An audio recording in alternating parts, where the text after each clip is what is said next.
The Joe Rogan Experience. What I was going to say is that when we were talking about the needing some sort of a lesson in how to think and how to operate the mind, if the human mind, if the human body was just the human experience, if that was an instrument that you had to learn to use, think about navigating the human life with the human body and language, and think about if you came from somewhere else and the human body wasn't, and the human experience wasn't just a person living a life, but rather was a ride that you had to figure out how to master, how to accomplish, and that the human animal, with its creative abilities, with its abilities to reach out to people, with its ability to build buildings and use electricity and all these different things, that's a vehicle. That's what that is. Yeah. Learn it. Learn how to use that vehicle. Yeah. You would have intensive study for years and years and years of just trying to figure out how to go about the correct way of doing this. It would be like, you would have to figure out what is the best way to think. What is the best way, what most beneficial way to approach every project as a person moving around in this human world with this human machine. Yeah. It would be like a super complicated thing. But instead, it's just two people fucking. Some guy shoots a load in the girl. She swells up. Blank. A person comes out. No one knows shit. It's a good sound effects, by the way. Thank you. So the three of them are standing there. No one knows what the fuck is going on. And they keep doing the same thing. They keep interacting with each other the same thing. The way the human being and the human body interacts with the world is so bizarre and complicated, and to get it right and correct takes so much fucking thinking. It's amazing. And tutelage. We just let these things just go loose out into the world. Right. I mean, which is why people are desperate and lonely and forsaken, of course, and forgotten, and all that stuff. Well, we're caught in this machine. There's a real machine going on with society today, and that machine is the building of society, the increasing of bandwidth, the interconnectivity that's provided by technology. It's all of that, and it's all of that with this exponentially increasing momentum behind it. And we're all caught up in that. Yeah. And we're caught up in that, and we have mortgages and we have bills and we have all these, but what we're doing is we're feeding this system. We're feeding the system of televisions and computers and cell phones and new clothes, and it's distracting. It's distracting so from the distracting. Real it's like you start unknowledgeable, and the Greeks always said you go from knowledge, but you don't jump all the way to wisdom. There's an in-between place, which is correct opinion. Correct opinion comes from when you study as you're reaching for wisdom, you start to develop, as the world crystallizes around you with the right teaching and stuff, you start to learn what sort of the correct way to look and reach and follow the correct opinion is. And then you finally get to a point where you understand and can explain why that is the correct opinion. That takes a long fucking time. That's life mastery in a way. But it's like what you're saying is it's we don't have a system. We try to with public education, but we don't have a way or a system to really teach people how to live the art of living. No one knows what the fuck they're doing. And the people that we were raised by, they didn't know what the fuck they're doing either. I mean, my parents are very nice people.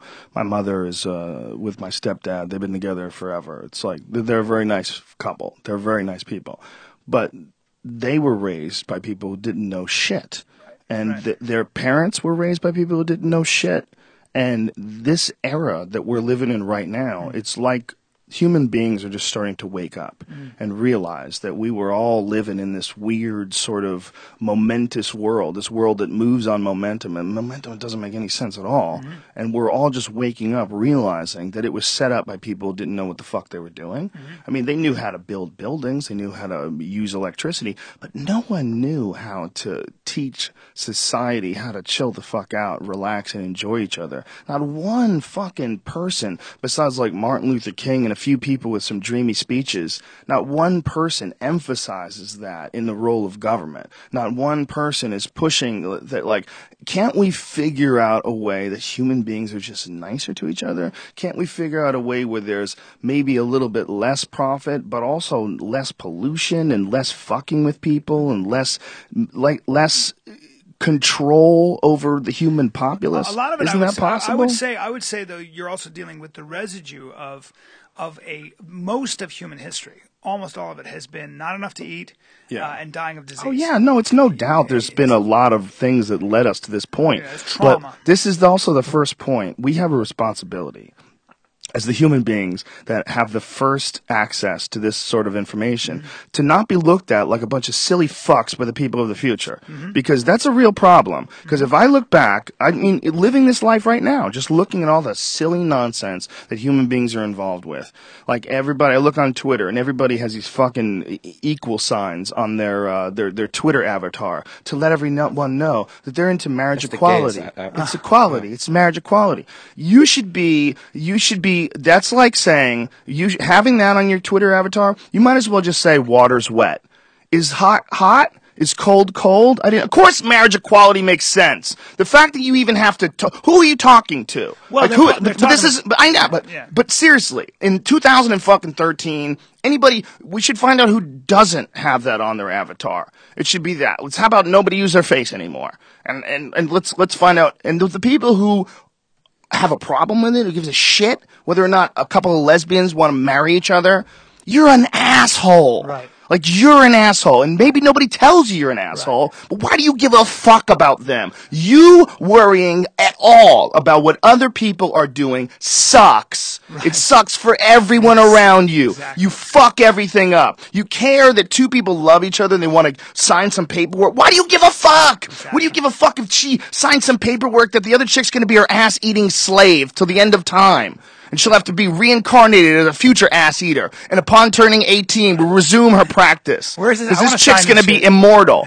Write that on paper. Right. What fucking difference does it make? Right. Why do you care? If you care, you're an asshole. Right. You're just an asshole. I never understood it. I never understood that. It's fucking dumb. It's the desire to control the people and to impose your mythology or your belief system on someone else. It's some really uncreative fucks, too, who are not thinking about how ridiculous you're going to look in the future. Right. When they're looking back on the past, the way they looked at those idiots that thought that leeches were the best way to cure your broken leg, those fucking people, we laugh at them today. And don't tell me about scientific applications of leeches, you fucks, because there's none. I can just there's see none. I can just see you getting stop a bunch it. Of those. People are like, there are medical applications for leeches. Like, people sent me that because I was making fun of leeches. Aren't they using them for gangrene? Yeah, you can use them for stuff, but guess what? Medicine works better Yeah, no, they're using for almost everything. They're using maggots for